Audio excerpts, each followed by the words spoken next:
Univisión Noticias con información desde el momento, desde el Centro de Justicia. Pato, así es, ha quedado en prisión preventiva la ex jueza Ángela Vivanco, formalizada por el caso Muñeca Bielorrusa. Habla hasta ahora su abogado defensor. Escuchemos qué es lo que dice Jorge Valladares. Es complicada, que ustedes me imagino intuyen cuál es, y por lo tanto no es una situación fácil, cómoda ni confortable, menos para alguien que se está medicando, menos de alguien que estuvo en radioterapia hasta hace poco tiempo. ¿Cuatro ministros? ¿A qué se refería con eso? ¿Perdón? ¿Los otros 4 ministros?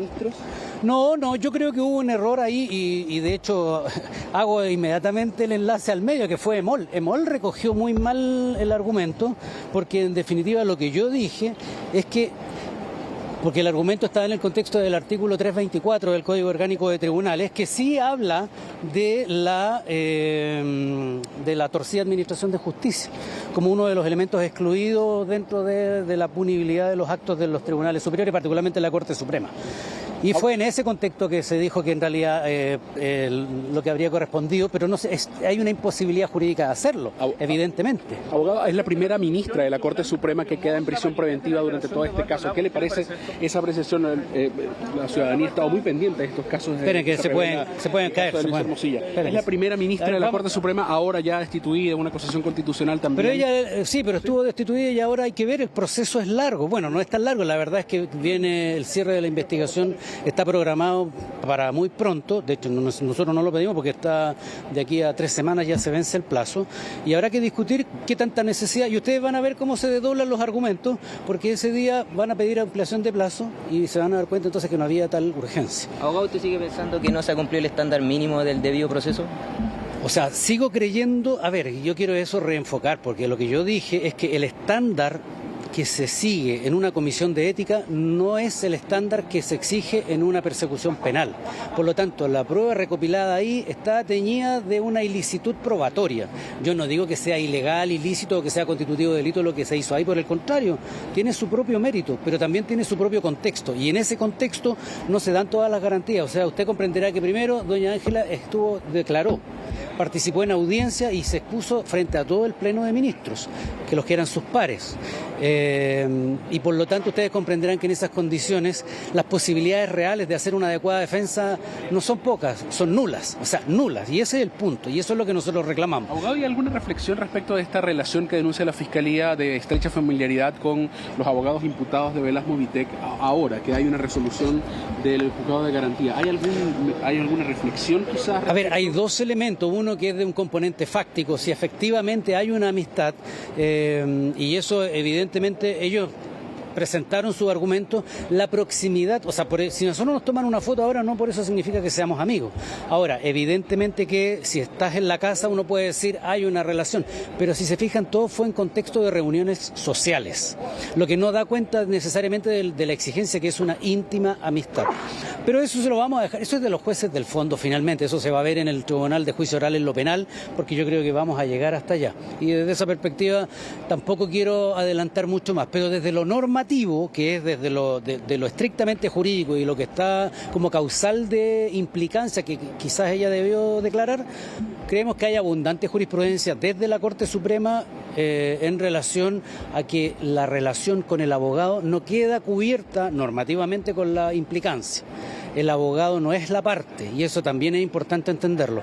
Entonces, pretender que ese es un incumplimiento de deberes, para mí por lo menos reviste enormes dudas en este momento. Muchas gracias. El abogado entonces de Ángela Vivanco, que a esta hora sale del Centro de Justicia después de haber escuchado esta audiencia de formalización que se extendió por 4 jornadas y que hoy termina con la resolución de prisión preventiva para Ángela Vivanco, la primera exministra de la Corte Suprema de Justicia que va a prisión preventiva entonces después de esta resolución. Estamos desde el Centro de Justicia, acá pudimos durante toda esta mañana revisando además la audiencia de formalización de Luis Hermosilla. Recordemos que Ángela Vivanco prácticamente toma toda esta connotación después de revelarse su chat. Si bien es cierto, Luis Hermosilla no tiene relación directa con esta audiencia de formalización de Ángela Vivanco porque es imputada por cohecha y lavado de activos, hoy sucedieron estas situaciones que confluyen entonces distintos imputados de distintas causas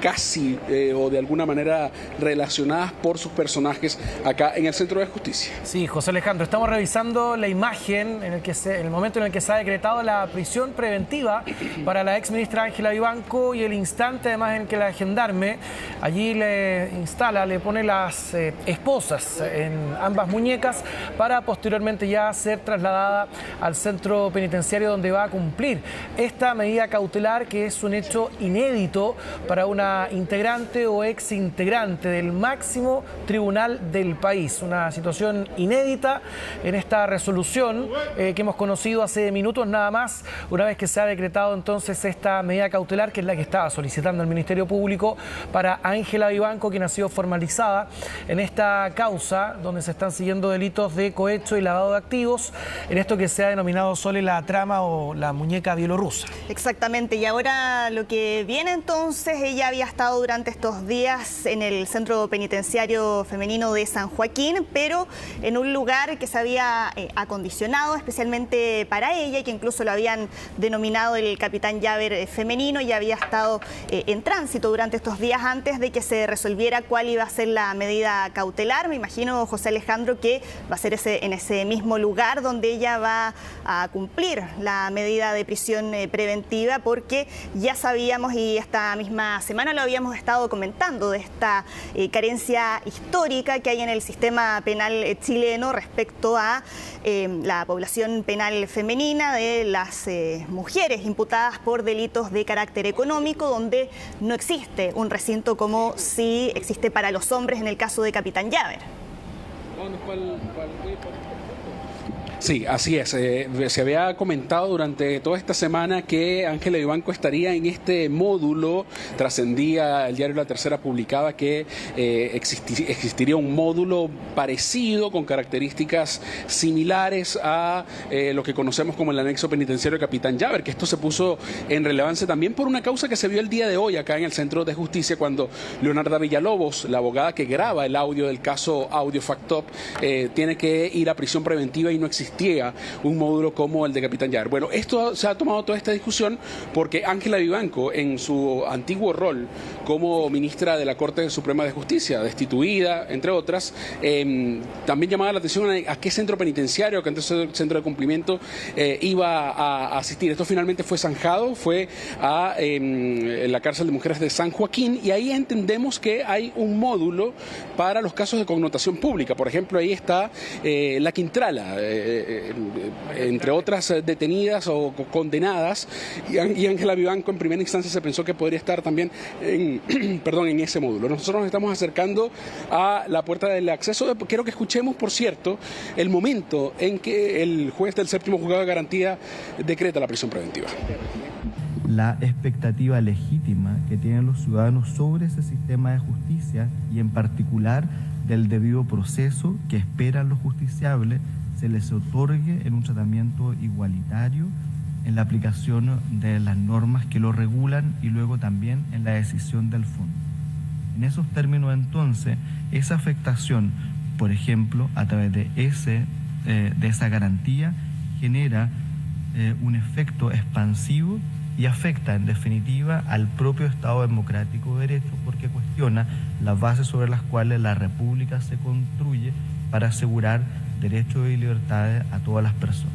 En consecuencia, el tribunal, luego de estas reflexiones, concederá y decretará entonces el régimen de prisión preventiva respecto de la imputada señora Ángela Francisca Vivanco Martínez. Bueno, esa es la resolución del juez, una vez que ya ha decretado entonces la prisión preventiva para la ex ministra de la Corte Suprema, Ángela Vivanco. Ese es el momento en el que es esposada y ya posteriormente se realiza su traslado al Centro Penitenciario Femenino, donde va a cumplir momentáneamente esta medida cautelar. Todo esto puede variar de acuerdo a alguna apelación, por ejemplo, o alguna revisión que pueda solicitar su defensa durante el transcurso de la investigación.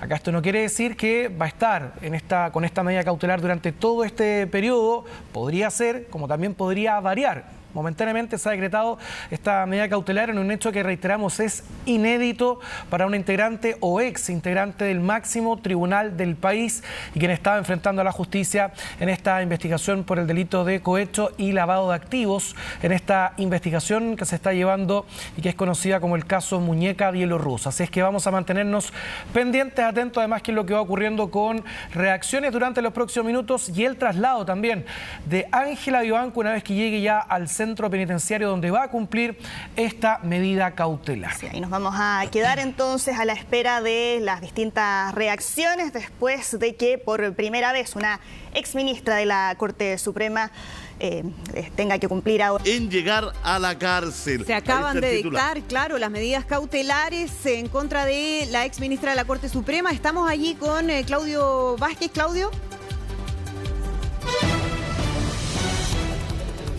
Vamos con Claudio, que está ahí. Hay que dejar varias cosas en claro respecto de esta pregunta. En primer lugar, que la Fiscalía investiga a todas las personas con igual celo, con igual profesionalismo, con igual objetividad.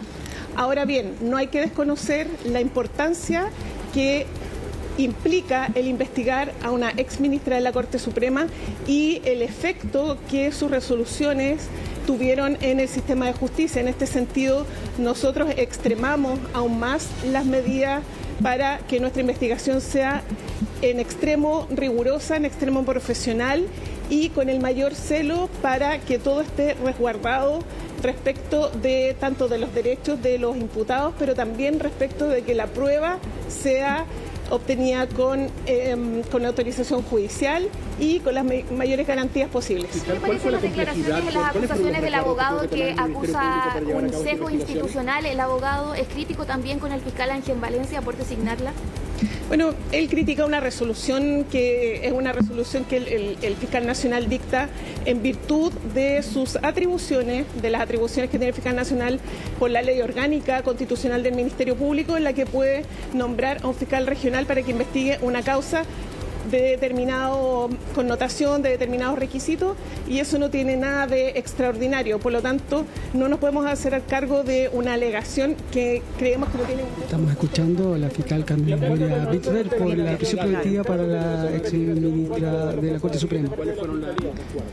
Bueno, distintos tipos de resguardo. Nosotros resguardamos en todos los casos muy bien la evidencia. Tenemos que resguardar además que las declaraciones se tomen, ojalá, en las mejores condiciones posibles, que toda la prueba que se recabe esté prístina y principalmente siempre teniendo en vista el principio de objetividad que nos regula como Fiscalía. ¿Se va a formalizar a Gabriel Silver? ¿Hubo alguna complejidad por la investidura de Ángela Vivanco, la que tuvo? O sea, claramente es un desafío toda investigación compleja de esta envergadura, en que afecta el sistema de justicia, en que hay abogados involucrados, en que hay dinero involucrado. Es una investigación sin duda compleja y representa siempre un desafío que para el cual la Fiscalía está preparada. Tenemos un equipo trabajando no solamente en este caso, sino que en otras causas también de gran complejidad.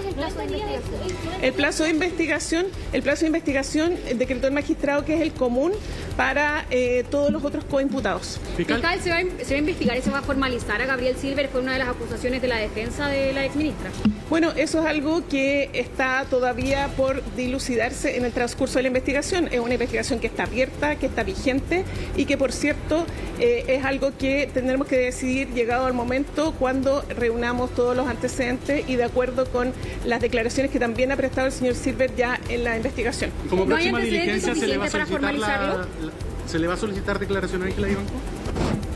Seguimos escuchando entonces las declaraciones de la fiscal Carmen Gloria Bitver respecto a finalmente la prisión preventiva para la ex ministra de la Corte Suprema Ángela Vivanco. La connotación evidentemente es un precedente, es la primera ministra de la Corte Suprema en llegar a la cárcel, Andrea. Exactamente, la ex ministra Vivanco. Se dictan estas medidas cautelares cuando comienza ya la investigación judicial y un proceso que vamos a estar siguiendo, por supuesto, muy de cerca por la relevancia que tiene. Muchas gracias.